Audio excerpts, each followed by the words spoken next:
Hello, in this video I want to show you how to change individual notifications for a specific friend.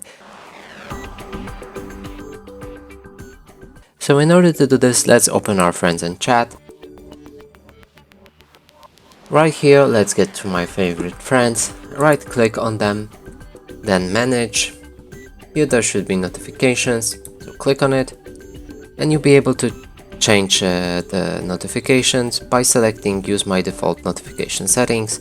Make sure that it's disabled and now adjust the notifications for this friend to whatever you want. Then select confirm and now his notifications will be more frequent to happen because they are a bit different than any other. And that's it for this video. Hope you like it. Please consider subscribing to our channel, leave a like and a comment below.